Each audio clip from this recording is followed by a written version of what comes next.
Recording by Joe Mabry. The Art of Public Speaking by Dale Carnegie and Joseph Berg Esenwein. Section 18. Chapter 18, Subject and Preparation. Suit your topics to your strength, and ponder well your subject and its length, nor lift your load before you're quite aware what weight your shoulders will or will not bear. Byron, Hints from Horace. Look to this day, for it is life, the very life of life. In its brief course lie all the verities and realities of your existence. The bliss of growth, the glory of action, the splendor of beauty. For yesterday is already a dream, and tomorrow is only a vision. But today, well lived, makes every yesterday a dream of happiness, and every tomorrow a vision of hope. Look well, therefore, to this day. Such is the salutation of the dawn. From the Sanskrit. In the chapter preceding, we have seen the influence of thought and reserve power on general preparedness for public speech. But preparation consists in something more definite than the cultivation of thought power, whether from original or from borrowed sources. It involves a specifically acquisitive attitude of the whole life. If you would become a full soul, you must constantly take in and assimilate, for in that way only may you hope to give out that which is worth the hearing. But do not confuse the acquisition of general information with the mastery of specific knowledge. Information consists of a fact or a group of facts. Knowledge is organized information. Knowledge knows a fact in relation to other facts. Now, the important thing here is that you should set all your faculties to take in the things about you with the particular object of correlating them and storing them for use in public speech. You must hear with the speaker's ear, see with the speaker's eye, and choose books and companions and sights and sounds with the speaker's purpose in view. At the same time, be ready to receive unplanned-for knowledge. One of the fascinating elements in your life as a public speaker will be the conscious growth in power that casual daily experiences bring. If your eyes are alert, you will be constantly discovering facts, illustrations, and ideas without having set out in search of them. These all may be turned to account on the platform. Even the leaden events of humdrum daily life may be melted into bullets for future battles. Conservation of time and preparation. But, you say, I have so little time for preparation. My mind must be absorbed by other matters. Daniel Webster never let an opportunity pass to gather material for his speeches. When he was a boy working in a sawmill, he read out of a book in one hand and busied himself at some mechanical task with the other. In youth, Patrick Henry roamed the fields and woods in solitude for days at a time, unconsciously gathering material and impressions for his later service as a speaker. Dr. Russell H. Conwell, the man who, the late Charles A. Dana said, had addressed more hearers than any living man, used to memorize long passages from Milton while tending the boiling syrup pans in the silent New England woods at night. The modern employer would discharge a Webster of today for inattention to duty, and doubtless he would be justified. And Patrick Henry seemed only an idle chap even in those easygoing days. But the truth remains. Those who take in power and have the purpose to use it efficiently will someday win to the place in which that stored-up power will revolve great wheels of influence. Napoleon said that quarter hours decide the destinies of nations. How many quarter hours do we let drift by aimlessly? Robert Louis Stevenson conserved all his time. Every experience became capital for his work, for capital may be defined as the results of labor stored up to assist future production. He continually tried to put into suitable language the scenes and actions that were in evidence about him. Emerson says, quote, "Tomorrow will be like today. Life wastes itself whilst we are preparing to live." End quote. Why wait for a more convenient season for this broad, general preparation? The 15 minutes that we spend on the car could be profitably turned into speech capital. Procure a cheap edition of modern speeches, and by cutting out a few pages each day and reading them during the idle minute here and there, note how soon you can make yourself familiar with the world's best speeches. If you do not wish to mutilate your book, take it with you. Most of the epoch-making books are now printed in small volumes. The daily waste of natural gas in the Oklahoma fields is equal to 10,000 tons of coal. Only about 3% of the power of the coal that enters the furnace ever diffuses itself from your electric bulb as light. The other 97% is wasted. Yet these wastes are no larger nor more to be lamented than the tremendous waste of time which, if conserved, would increase the speaker's powers to their nth degree. Scientists are making 3 ears of corn grow where 1 grew before. Efficiency engineers are eliminating useless motions and products from our factories. Catch the spirit of the age and apply efficiency to the use of the most valuable asset you possess: time. What do you do mentally with the time you spend in dressing or in shaving? Take some subject and concentrate your energies on it for a week by utilizing just the spare moments that would otherwise be wasted. You will be amazed at the result. 1 passage a day from the book of books, 1 golden ingot from some mastermind, 1 fully possessed thought of your own might thus be added to the treasury of your life. Do not waste your time in ways that profit you nothing. Fill the unforgiving minute with 60 seconds worth of distance run, and on the platform you will be immeasurably the gainer. Let no word of this, however, seem to decry the value of recreation. Nothing is more vital to a worker than rest, yet nothing is so vitiating to the shirker. Be sure that your recreation recreates. A pause in the midst of labors gathers strength for new effort. The mistake is to pause too long, or to fill your pauses with ideas that make life flabby. Choosing a subject. Subject and materials tremendously influence each other. This arises from the fact that there are 2 distinct ways in which a subject may be chosen: by arbitrary choice or by development from thought and reading. Arbitrary choice of one subject from among a number involves so many important considerations that no speaker ever fails to appreciate the tone of satisfaction in him who triumphantly announces, "I have a subject." Do give me a subject. How often the weary school teachers hear that cry. Then a list of themes is suggested, gone over, considered, and, in most instances, rejected, because the teacher can know but imperfectly what is in the pupil's mind. To suggest a subject in this way is like trying to discover the street on which a lost child lives, by naming over a number of streets until one strikes the little one's ear as sounding familiar. Choice by development is a very different process. It does not ask, "What shall I say?" It turns the mind in upon itself and asks, "What do I think?" Thus, the subject may be said to choose itself, for in the process of thought or of reading, one theme rises into prominence and becomes a living germ, soon to grow into the discourse. He who has not learned to reflect is not really acquainted with his own thoughts. Hence, his thoughts are not productive. Habits of reading and reflection will supply the speaker's mind with an abundance of subjects of which he already knows something from the very reading and reflection which gave birth to his theme. This is not a paradox, but sober truth.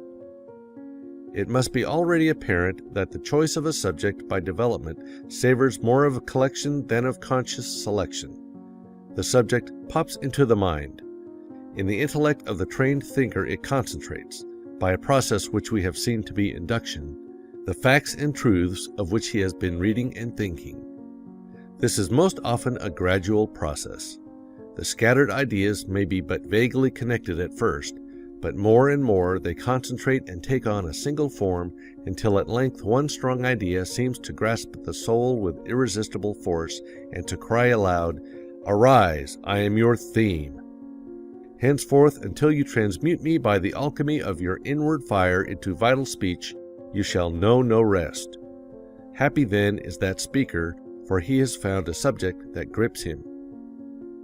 Of course, experienced speakers use both methods of selection. Even a reading and reflective man is sometimes compelled to hunt for a theme from Dan to Beersheba, and then the task of gathering materials becomes a serious one. But even in such a case, there is a sense in which the selection comes by development, because no careful speaker settles upon a theme which does not represent at least some matured thought. How to Attract and Hold an Audience, J. Berg Esenwein. Deciding on the subject matter. Even when your theme has been chosen for you by someone else, there remains to you a considerable field for choice of subject matter. The same considerations, in fact, that would govern you in choosing a theme must guide in the selection of the material.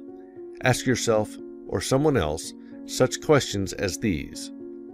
What is the precise nature of the occasion? How large an audience may be expected? From what walks of life do they come? What is their probable attitude toward the theme? Who else will speak? Do I speak first, last, or where on the program? What are the other speakers going to talk about? What is the nature of the auditorium? Is there a desk? Could the subject be more effectively handled if somewhat modified? Precisely how much time am I to fill? It is evident that many speech misfits of subject, speaker, occasion, and place are due to failure to ask just such pertinent questions. What should be said, by whom, and in what circumstances constitute 90% of efficiency in public address. No matter who asks you, refuse to be a square peg in a round hole. Questions of proportion. Proportion in a speech is attained by a nice adjustment of time. How fully you may treat your subject, it is not always for you to say. Let 10 minutes mean neither 9 nor 11, though better 9 than 11 at all events. You wouldn't steal a man's watch, no more should you steal the time of the succeeding speaker, or that of the audience. There is no need to overstep time limits if you make your preparation adequate and divide your subject so as to give each thought its due proportion of attention, and no more. Blessed is the man that maketh short speeches, for he shall be invited to speak again. Another matter of prime importance is, what part of your address demands the most emphasis? This once decided, you will know where to place that pivotal section so as to give it the greatest strategic value, and what degree of preparation must be given to that central thought so that the vital part may not be submerged by non-essentials. Many a speaker has awakened to find that he has burnt up 8 minutes of a 10-minute speech in merely getting up steam. That is like spending 80% of your building money on the vestibule of the house. The same sense of proportion must tell you to stop precisely when you are through, and it is to be hoped that you will discover the arrival of that period before your audience does. Tapping original sources. The surest way to give life to speech material is to gather your facts at first hand. Your words come with the weight of authority when you can say, I have examined the employment rolls of every mill in this district and find that 32% of the children employed are under the legal age. No citation of authorities can equal that. You must adopt the methods of the reporter and find out the facts underlying your argument or appeal. To do so may prove laborious, but it should not be irksome, for the great world of fact teems with interest, and over and above all is the sense of power that will come to you from original investigation. To see and feel the facts you are discussing will react upon you much more powerfully than if you were to secure the facts at second hand. Live an active life among people who are doing worthwhile things. Keep eyes and ears and mind and heart open to absorb truth, and then tell of the things you know, as if you know them. The world will listen, for the world loves nothing so much as real life. How to use a library. Unsuspected treasures lie in the smallest library. Even when the owner has read every last page of his books, it is only in rare instances that he has full indexes to all of them, either in his mind or on paper, so as to make available the vast number of varied subjects touched upon or treated in volumes whose titles would never suggest such topics. For this reason, it is a good thing to take an odd hour now and then to browse. Take down one volume after another and look over its table of contents and its index.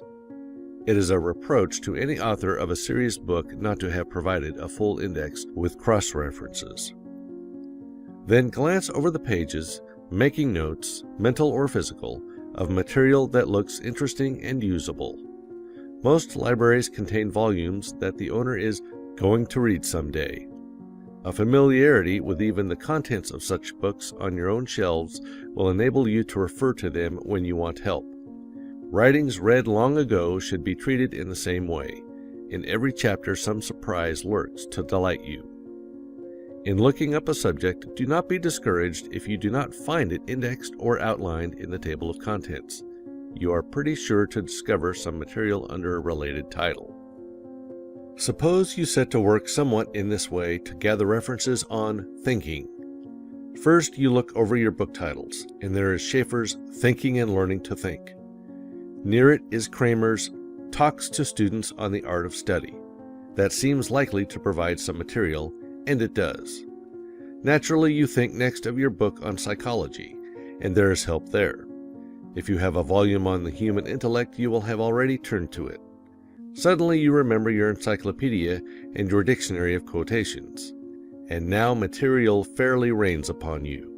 The problem is what not to use. In the encyclopedia, you turn to every reference that includes or touches or even suggests thinking, and in the dictionary of quotations you do the same. The latter volume you find peculiarly helpful because it suggests several volumes to you that are on your own shelves. You never would have thought to look in them for references on this subject.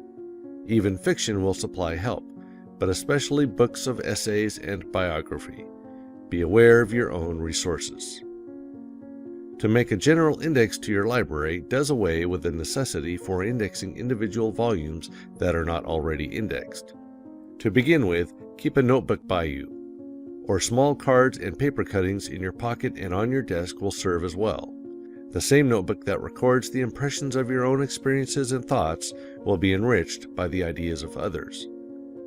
To be sure, this notebook habit means labor, but remember that more speeches have been spoiled by half-hearted preparation than by lack of talent. Laziness is an own brother to overconfidence, and both are your inveterate enemies, though they pretend to be soothing friends. Conserve your material by indexing every good idea on cards thus. Socialism. Progressive Socialism, envelope 16. Socialism, a Fallacy, 96/210. General Article on Socialism, Howells, December 1913. Socialism and the Franchise, Forbes.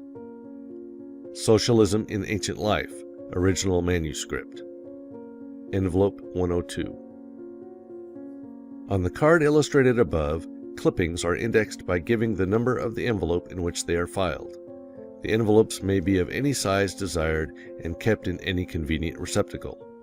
On the foregoing example, Progressive Socialism, envelope 16, will represent a clipping filed in envelope 16, which is, of course, numbered arbitrarily. The fractions refer to books in your library, the numerator being the book number, the denominator referring to the page. Thus, Socialism, a Fallacy, 96/210, refers to page 210 of volume 96 in your library. By some arbitrary sign, say red ink, you may even index a reference in a public library book.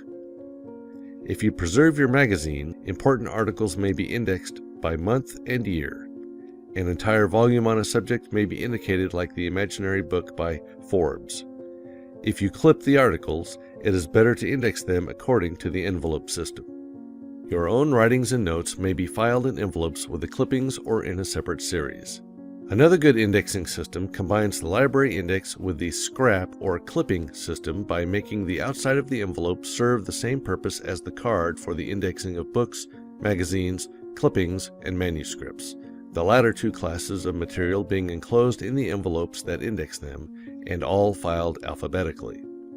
When your cards accumulate so as to make ready reference difficult under a single alphabet, you may subdivide each letter by subordinate guide cards marked by the vowels A, E, I, O, U. Thus, antiquities would be filed under I in A because A begins the word and the second letter N comes after the vowel I in the alphabet, but before O. In the same manner, Beecher would be filed under E in B, and hydrogen would come under U in H. Outlining the address. No one can advise you how to prepare the notes for an address. Some speakers get the best results while walking out and ruminating, jotting down notes as they pause in their walk. Others never put pen to paper until the whole speech has been thought out. The great majority, however, will take notes, classify their notes, write a hasty first draft, and then revise the speech. Try each of these methods and choose the one that is best for you. Do not allow any man to force you to work in his way, but do not neglect to consider his way, for it may be better than your own.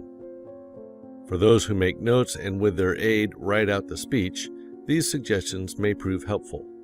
After having read and thought enough, classify your notes by setting down the big, central thoughts of your material on separate cards or slips of paper.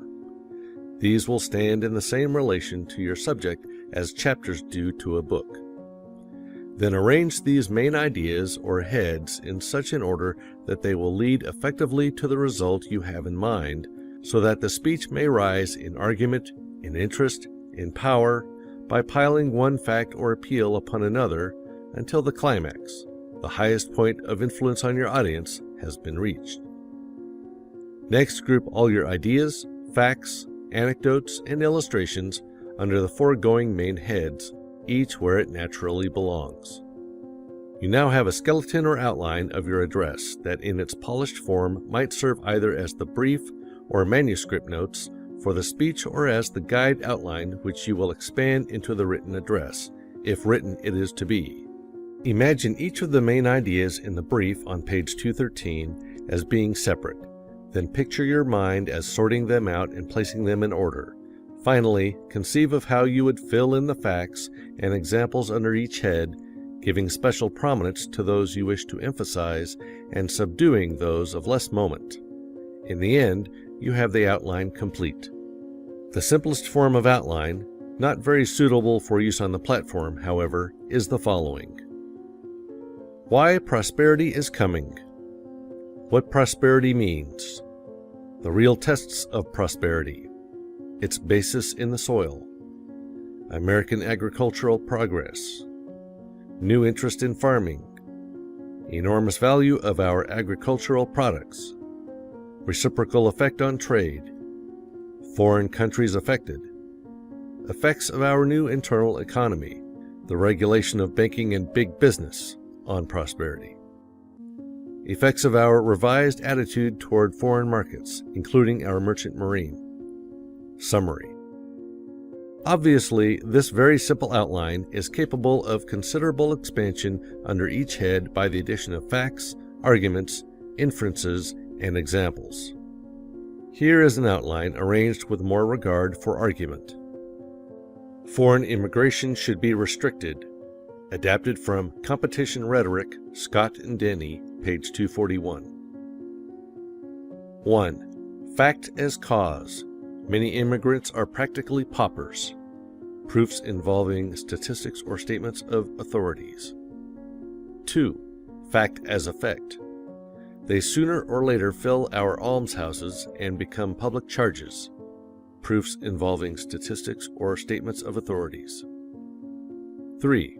Fact as cause. Some of them are criminals. Examples of recent cases. 4. Fact as effect. They reinforce the criminal classes. Effects on our civic life. 5. Fact as cause. Many of them know nothing of the duties of free citizenship. Examples. 6. Fact as effect. Such immigrants recruit the worst element in our politics. Proofs. A more highly ordered grouping of topics and subtopics is shown in the following. Ours a Christian Nation. 1. Introduction. Why the subject is timely. Influences operative against this contention today. 2. Christianity presided over the early history of America. 1. First practical discovery by a Christian explorer. Columbus worshipped God on the new soil. 2. The Cavaliers. 3. The French Catholic settlers. 4. The Huguenots. 5. The Puritans. 3. The birth of our nation was under Christian auspices. 1. Christian character of Washington. 2. Other Christian patriots. 3. The Church in our revolutionary struggle. Muhlenberg. 4. Our later history has only emphasized our national attitude. Examples of dealings with foreign nations show Christian magnanimity. Returning the Chinese indemnity, fostering the Red Cross, attitude toward Belgium. 5. Our governmental forms and many of our laws are of Christian temper. 1. The use of the Bible in public ways, oaths, etc. 2. The Bible in our schools. 3. Christian chaplains minister to our lawmaking bodies, to our Army, and to our Navy. 4. The Christian Sabbath is officially and generally recognized. 5. The Christian family and the Christian system of morality are at the basis of our laws. 6.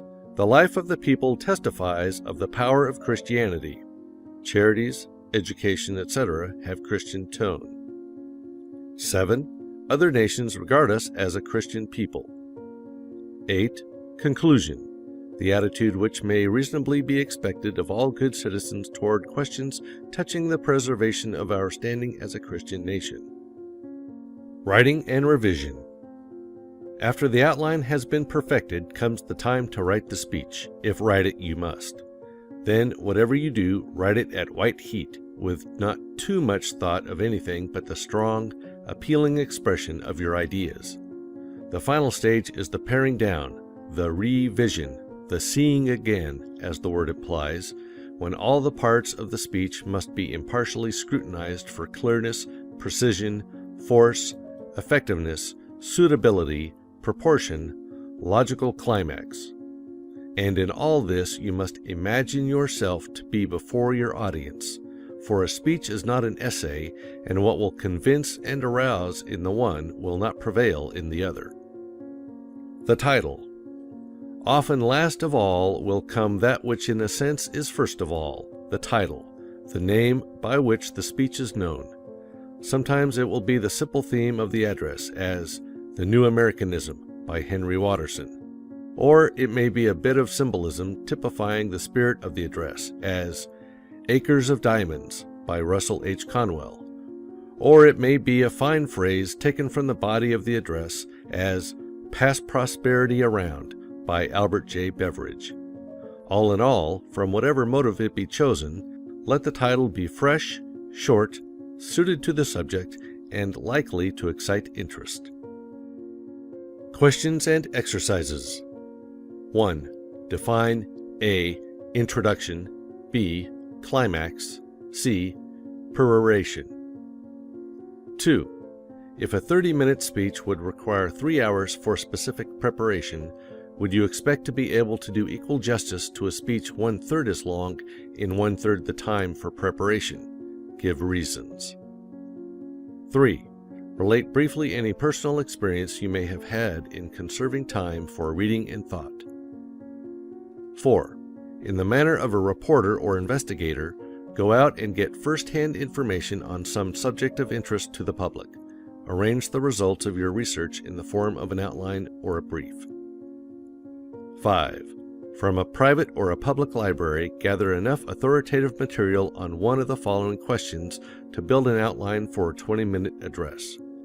Take one definite side of the question. A. The housing of the poor. B. The commission form of government for cities as a remedy for political graft. C. The test of women's suffrage in the West. D. Present trends of public taste in reading. E. Municipal art. F. Is the theater becoming more elevated in tone? G. The effects of the magazine on literature. H. Does modern life destroy ideals? I. Is competition the life of trade? J. Baseball is too absorbing to be a wholesome national game. K. Summer baseball in amateur standing. L. Does college training unfit a woman for domestic life? M. Does women's competition with man in business dull the spirit of chivalry? N. Are elective studies suited to high school courses? O. Does the modern college prepare men for preeminent leadership? P. The YMCA in its relation to the labor problem. Q. Public speaking as training in citizenship. 6. Construct the outline, examining it carefully for interest, convincing character, proportion, and climax of arrangement. Note, this exercise should be repeated until the student shows facility in synthetic arrangement. 7. Deliver the address, if possible, before an audience. 8. Make a 300-word report on the results as best you are able to estimate them. 9. Tell something of the benefits of using a periodical or cumulative index. 10. Give a number of quotations suitable for a speaker's use that you have memorized in off moments. 11. In the manner of the outline on page 213, analyze the address on pages 78 and 79, the history of liberty. 12. Give an outline analysis from notes or memory of an address or sermon to which you have listened for this purpose. 13. Criticize the address from a structural point of view. 14. Invent titles for any 5 of the themes in Exercise 5. 15. Criticize the titles of any 5 chapters of this book, suggesting better ones. 16. Criticize the title of any lecture or address of which you know. End of section 18.